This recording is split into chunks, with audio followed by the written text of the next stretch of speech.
So like I said, every year at Northside, we participate in an ancient practice of celebrating Advent. This is something that's not new to the church. It's been going on for 1,600 years about. It was in the I think it's the 3rd century. It begins where the 4 weeks before the celebration of Christmas, Christians have been marking those days and even reflecting very specifically on the ideas of hope, peace, joy, and love. They look forward to the coming of Jesus, which is actually what the word Advent means. It means the arrival or the coming. So when we celebrate Advent, what we're really saying is we're celebrating the coming of Jesus. And we choose to reflect on hope, peace, joy, and love because these values are a microcosm of Jesus' ministry. They really typify and exemplify the kind of work and the way that he worked. So we welcome the wisdom of those who've come before us in our Christian faith, that we too join in this cloud of witnesses, longing for the advent of Jesus, both his birth, his ministry, and his return. So last week, we lit the candle of hope.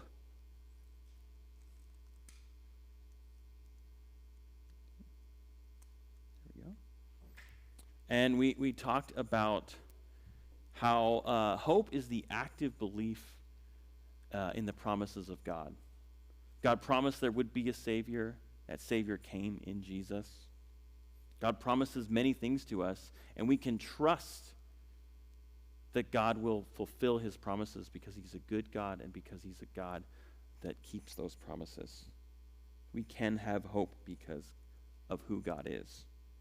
And today we light the candle of peace.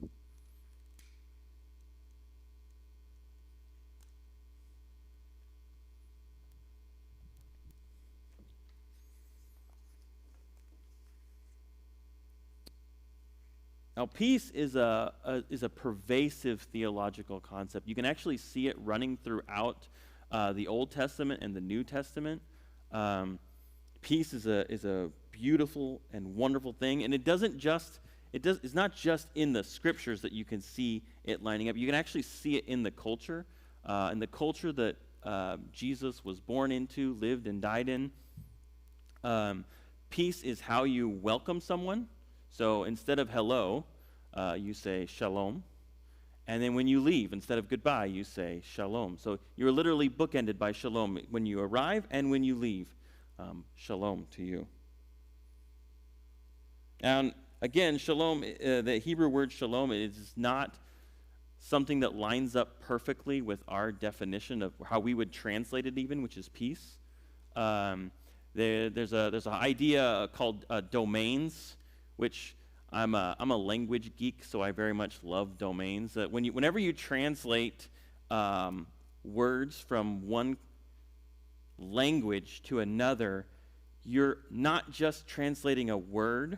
It's not like this word stands for this word, but you actually have to translate culture, like what these people understand about this word, and that makes translation actually quite a difficult thing. So in some ways, it's a miracle that it can even happen. But shalom, which we would translate in English peace, has a lot of extra domains that we don't have in English. For instance, the word shalom means it's free from conflict, which is partly why we translate it peace, but also where our word kind of stops.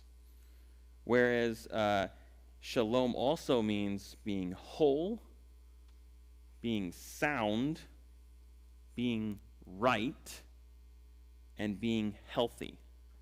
So all those words, like if someone asks you, do you have shalom? You might say, yes, I have shalom, meaning I'm well, I was sick and now I'm well. Or meaning now, like that pain in my arm, it's gone. I have shalom now because I'm whole again. So if you can see, like when you think about it in terms of English, it has kind of the connotation of being hale and hearty, or saying that you've been vindicated. Like maybe the judge came in and said, not only are you not guilty, but you are right. Shalom. And also safe from conflict, like we tend to think of in terms of peace. So when I think of the concept of shalom, the domains that are in that word, there's nothing more that I would wish for you that you and your family and our community, that we would have shalom in this next month and shalom in the year to come. I've actually been thinking a lot about peace, as I should be, because I'm preaching on it. And for me, I just had this deep sense of longing. Like even after I finished writing this sermon, I left feeling just a little bit sad, because I knew, like, this is what I want. Like, now having looked deeper into what Jesus is offering me, like, I affirm too, this is what I want too. So I just want you to know that, because because I came out of writing this a little bit raw, and just to know that I want you to want that too. So perhaps because Jesus was leaving the disciples, and as we talked about, that how you leave people is you wish them shalom, but perhaps because he was leaving his disciples, peace was very close in the mind of Jesus on the night that he was betrayed. And so in his final teaching, he talks about peace. So this is John 14:27. We read Jesus telling his disciples, "Peace I leave with you, my peace I give to you. Not as the world gives, do I give you. Let not your hearts be troubled, neither let them be afraid." And all this, actually, the disciples, in all the times that Jesus keeps saying over and over again, hey, I'm going to die, I'm going to die, I'm going to be resurrected, they really actually think that Jesus is talking about some sort of metaphor. But so when we read it, we see and we go, oh yeah, definitely, Jesus is trying to prepare them for his death, but they really did not know what was going to happen the next day. So in part, I see the disciples being like, oh, that's really good teaching, that's really good teaching. And yet, at the same time, they're going to need this teaching so much in the next morning and the next morning after that, because of what's about to happen to Jesus. And yet, I also want to unpack a little bit of how Jesus is talking about his peace. Well, the first is that it is Jesus' peace. It is his, not the disciples. The shalom that wafted around Jesus as he walked and breathed and interacted with the people, it is that shalom that he is offering to the disciples, but it is his peace. You can't give what you don't got, is the thing I like to say. So if you're thinking, I'm going to bring peace into this space, then we are actually going to have to rely not on our peace, what we don't got, but on the peace that Christ has given us. He's the one that has it. He's the one that can give it. And secondly, Jesus says that he is giving them his peace not as the world gives it. Again, in English, that's a very tiny word, as. We don't think very much about as.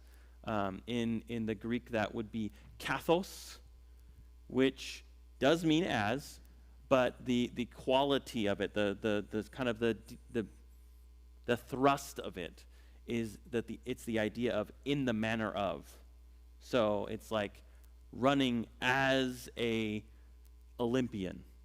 I'm running in the manner of an Olympian, so to speak. So he gives them his peace, not in the manner of the world. And this is not very controversial. This is, people understand this. But a lot of the conversation has been about how Jesus' peace is greater. It's not in the manner of the world because it is more complete. It is a greater peace that is being offered. But I think it's just as important to talk about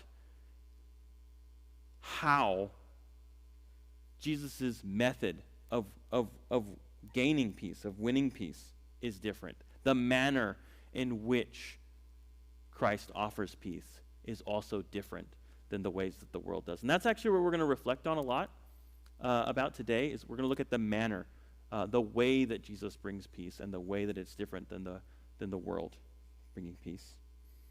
Peace is a nearly universal desire throughout history. You can see people calling for peace throughout history. And in Jesus' time, that was actually one of the selling points of the Roman Empire. The Romans said, we're going to bring you Pax Romana, Roman peace. You can actually read about this. This is a real thing. Historians will talk about it as well. Pax Romana, that's the Latin word for Roman peace. What is this Roman peace? Basically, here's what would happen. Rome would invade new countries, and they would build straight roads. Again, another super Roman thing to do. They loved building roads, and most people built roads like curvy. They would go around like mountains and go, around rivers and such like that. They would but the Romans, they did not like that. They were like, straight roads, let's go right through. They just bulldoze everything, go straight roads. So they come in, they invade the countries, they basically build up an infrastructure for them, and they institute their government, the Roman government, which in their minds they're saying, this is better. And this is, again, a key thing that the Romans would do. The Romans didn't care what you did. They were one of the few empires that their idea wasn't, we'll take over everything and you got to be like us. They basically let people be. They're like, you do you, but just know at the top, we're in charge.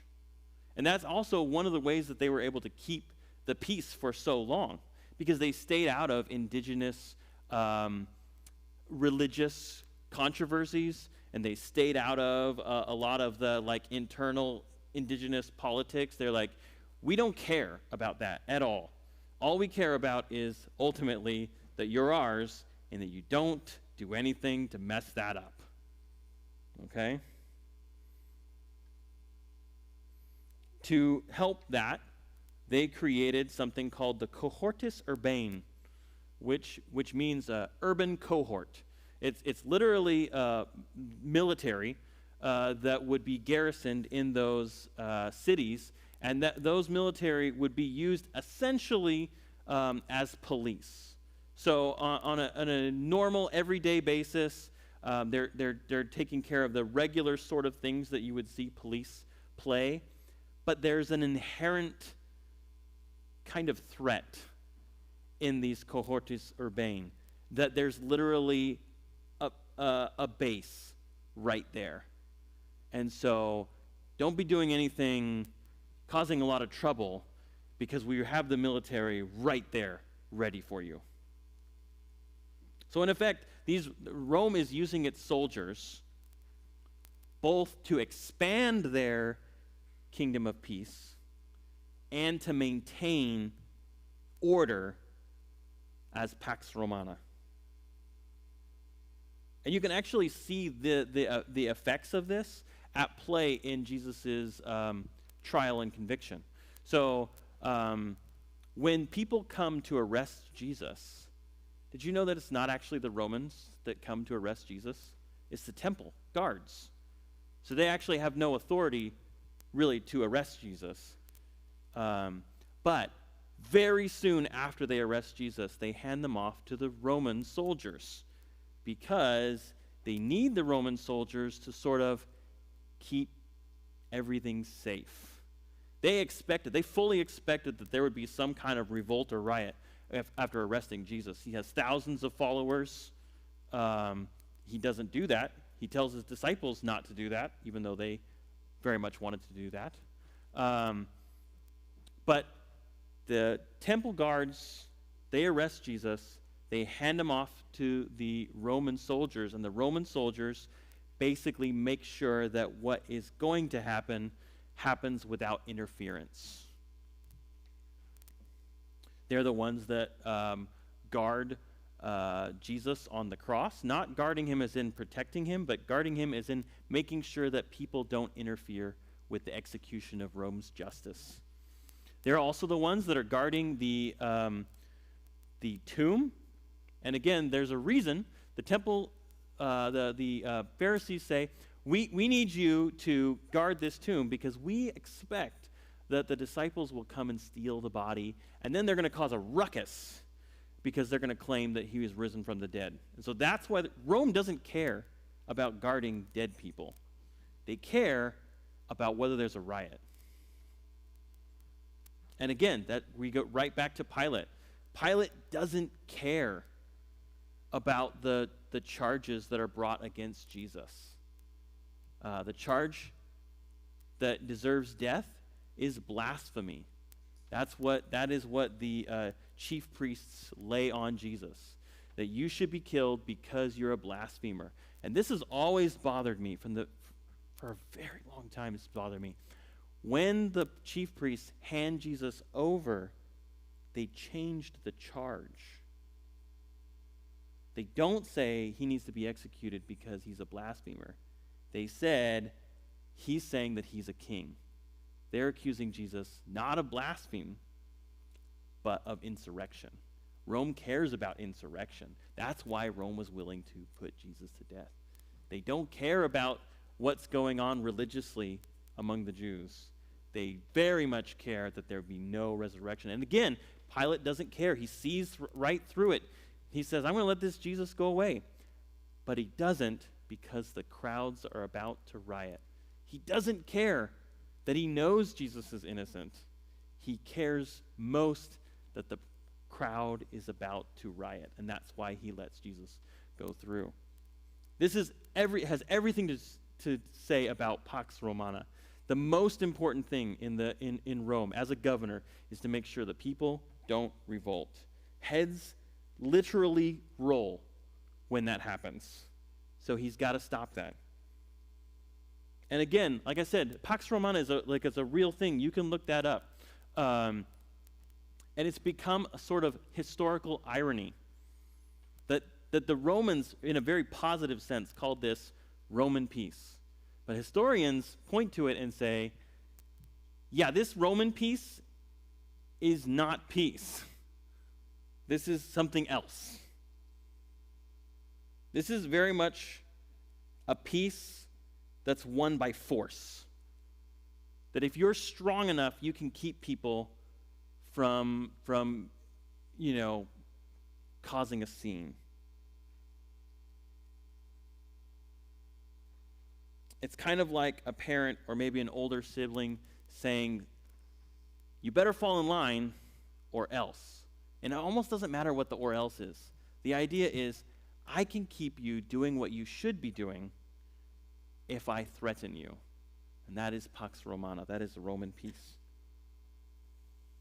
And I'm not saying that it doesn't produce results, because it does. Like I said, Rome was able to do what it was able to do because, by and large, the people were not revolting. And that was kind of a new thing. I'm just saying that that's not the peace that Jesus is offering us and the peace that he's called us to. In contrast to that, we see Jesus talking in the Sermon on the Mount. Again, he starts with peace. In the Beatitudes, it says, blessed are the peacemakers, for they shall be called the sons of God. Again, I'm a language geek. I get very excited about things. This word peacemaker, this is the first use of that word in history. This is very likely Jesus made this word up. Like in the preaching, he made up a word, and now it's a thing. He can do that. That's cool because he's God and everything. But this word doesn't exist until Jesus says it. Peacemakers will be called the sons of God. And again, some people get really scared about this. Like we're saying that anyone who makes peace is a believer or is saved, so to speak. I think this is actually saying more about the character of God and who God is than it is even about the people making peace. That people recognize that God is a God of peace. And when they see people making peace, they recognize these people, they have a family resemblance to God. But in what manner does Jesus make peace? And how is that different than the manner that it's done with Pax Romana? So let's start off. We're going to go back again to that definition of shalom. To those needing health, wholeness, and soundness, Jesus steps in and provides that. He healed the sick, touched lepers, restored the broken bodies of men, women, and children, and all of them restoring them to community. So when Jesus is bringing peace, he's literally bringing shalom to these people. To those in conflict, he offers reconciliation. Not just reconciliation with each other, which is desperately, desperately needed, but also reconciliation with God, which not everyone is willing to admit that they also need. But reconciliation is what he offers to those in conflict. Jesus taught us to respond to violence with humility and love. And in fact, sometimes when I read these words that we're going to put up in a second, it sounds almost scary. And I just want to honor that. In Matthew 5, again, Sermon on the Mount, 38, you have heard that it was said, an eye for an eye and a tooth for a tooth. But I say to you, do not resist the one who is evil. But if anyone slaps you on the right cheek, turn to him the other also. And if anyone would sue you and take your tunic, let him have your cloak as well. And if anyone forces you to go 1 mile, go with him 2 miles. Give to the one who begs from you, and do not refuse the one who would borrow you. If we were to put these into practice, we would be very, very vulnerable. And I want to own that, and I want us to recognize that this is asking for some deep vulnerability. Returning no violence to those that hurt us seems to rob us of one of our most important weapons against enemies, the threat of reprisals. That's what we talk about when we talk about mutually assured destruction. That's Pax Romana. It's peace by, if you launch those weapons at us, just know we will launch them right back at you.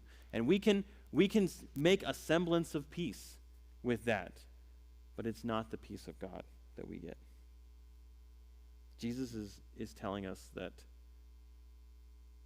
we choose nonviolence. God's commandment to love one's neighbor in the Old Testament, which is actually the next verse that it just comes right into, was pretty. Again, it looked like this is going to lead to some trouble. If we start loving our neighbor as ourselves, we're going to have a problem when we run into enemies. So throughout history, it was sort of reinterpreted to say, yes, we should definitely love our neighbors, but not our enemies. So Jesus, when he shows up on the scene, he's not telling them something new. He's restoring what was originally in the text itself. And you can actually go to this passage of Scripture and you'll see just what Jesus is doing. The neighbor that you're supposed to love might also be your enemy. Matthew 5:43 says this, "You have heard that it was said, 'You shall love your neighbor and hate your enemy.' But I say to you, love your enemies and pray for those who persecute you, so that you may be sons of your Father who is in heaven. For he makes the sun rise on the evil and on the good, and he sends rain on the just and the unjust.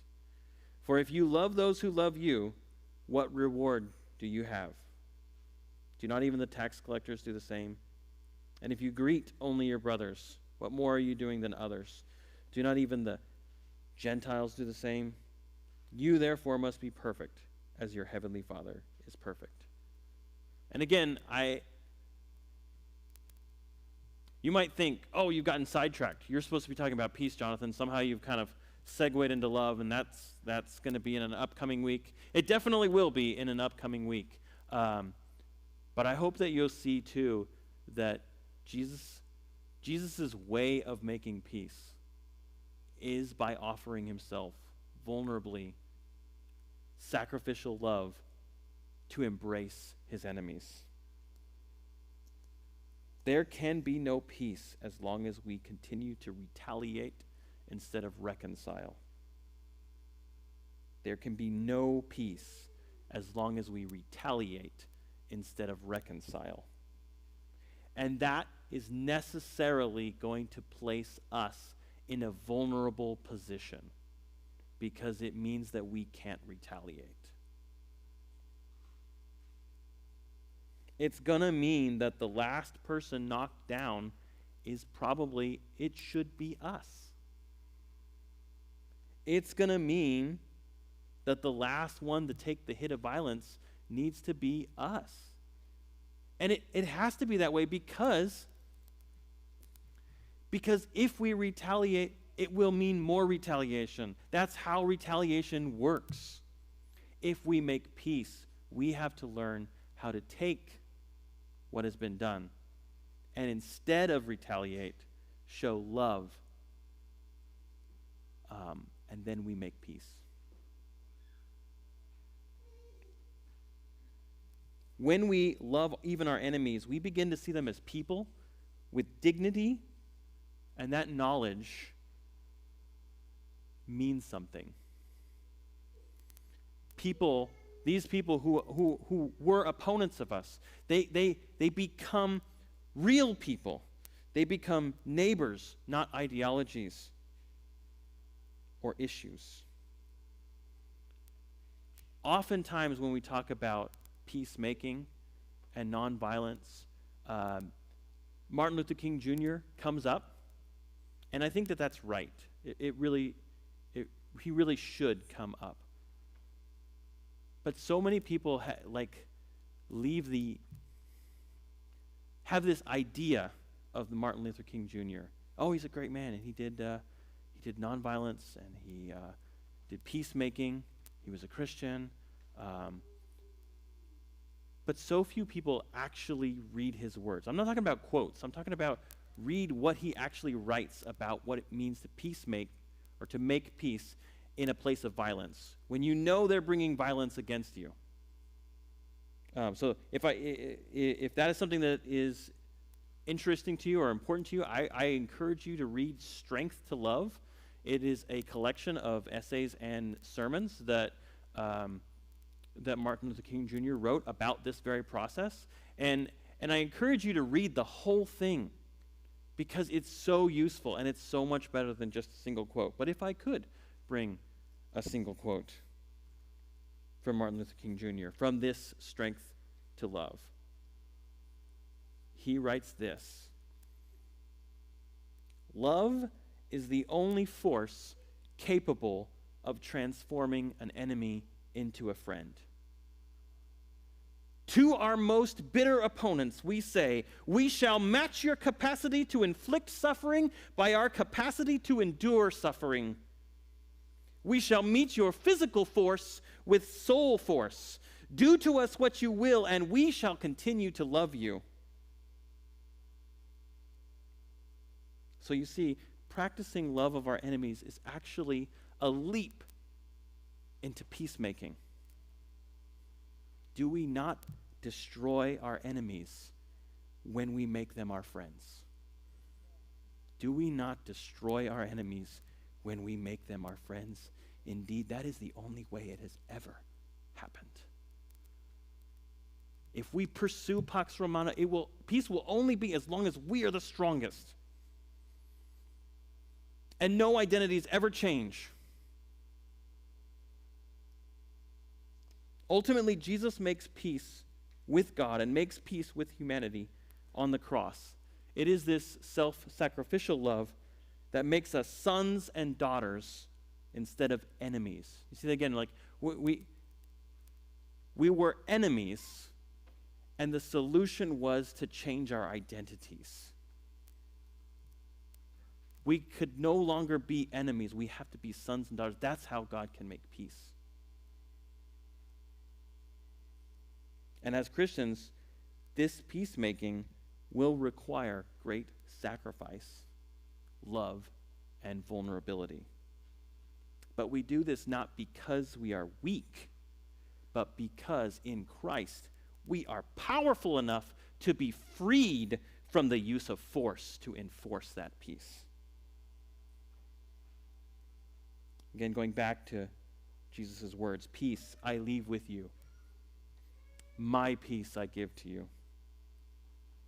Not as the world gives, do I give to you. Let not your hearts be troubled, neither let them be afraid. This is why Jesus' peace is so different from the peace that the Romans are bringing. An enforced peace uses power and strength to minimize the conflict, but it changes no identities. You can beat down your opponent and so win the day, but one day they will gain power, and they will be stronger than you. And no identity has changed, and they will still be your opponent, and they will beat you down. Rome can enforce the peace as long as the people remember that they are the conquered ones and that we're in charge. If you fall in line, it's not going to be a problem. ... But Jesus' peace is born out of self-sacrificial love and asks us to throw off those identities, the identity of enemy, and take on the identity of neighbors and friends. So as Christians, we need to reject Pax Romana because it is not the way that Christ has shown us how to make peace. We must embrace reconciliation with one another. And when we do, we will experience the kind of peace that goes down to your toes. Because it's actually changed the relationship that we have to one another. That's why it's more complete. Because something has changed about us. I want to leave you with a way that we can apply this meditation on peace. And this idea that God has given us a call to be peacemakers. And the first is just ask yourself a question. How do I make peace? Does it sound more like Pax Romana or Jesus' way of peacemaking? I'll give you an example in my own life. As a parent, during the pandemic, nerves are not always, shall we say, great. Some days you wake up in the morning and the toaster starts acting up. It's like, really? Toaster? You too? So, like, little things like that are happening, and it just irritates you. And so, then when you have to deal with the other people that you love and that you are surrounded with 24/7, it makes you do things that you wish you hadn't. So I get frustrated when I have to repeat myself or get one of my sons to obey. And I one time, really recently, I got angry and I yelled. And you see what this is? This is exactly Pax Romana. What made him obey was that I had raised the level of threat with my voice, and honestly, as a bigger man, with my presence. I raised the level of threat. You better do this or else. And it worked. But it was still not right. So I apologized to him afterwards. And I remember I was talking to Karen that night, actually. She was like, that was not okay. And she said, this is what she said, to quote, "The problem is he's not feeling connected to you." And I said, "No, the problem is he is not listening to me." And I said that, and then I thought about it. And that's when I went and apologized to my son. And so I decided to change how I was interacting with him. I was like, I'm going to do an experiment. I'm just going to see if that. So for the next week, I spent a lot of time. I said, come on, we're going to go read a story. We got under a blanket, and we read stories, and we played games together, and we took walks, and we did all sorts of things. And the crazy thing is, at the end of that week, he was listening. Because what had actually changed is we had changed our identities. We weren't, you're the one disobeying and I'm the one who makes you obey. We were father and son, doing father and son things. And that's why this peace is better. Because we need a change of identity to make peace.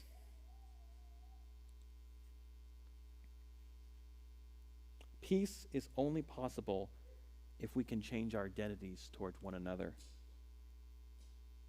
Maybe you're thinking about some of the ways in your own life that you've pursued the expediency of Pax Romana, like I just need this right now.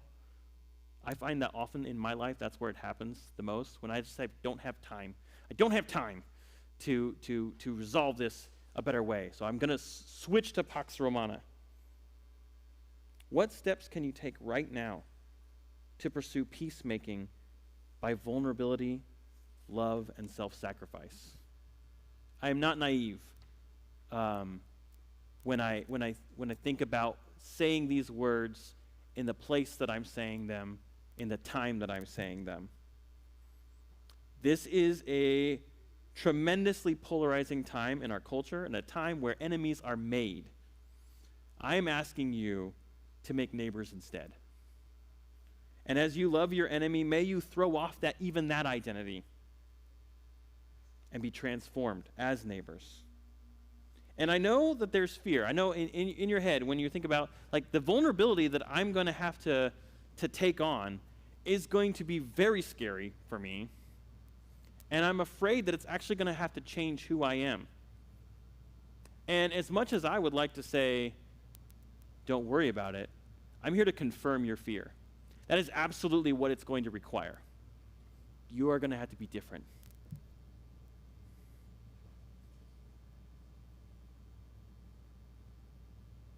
But theologically, I just can't throw in the towel on Jesus' peace. If even Jesus can't make peace in our world, then what we are saying is that the peace of God is somehow less powerful than that enforced Pax Romana.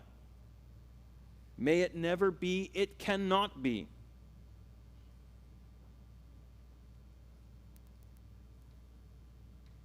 Start listening to the people that you have opposed or that you are opposed to.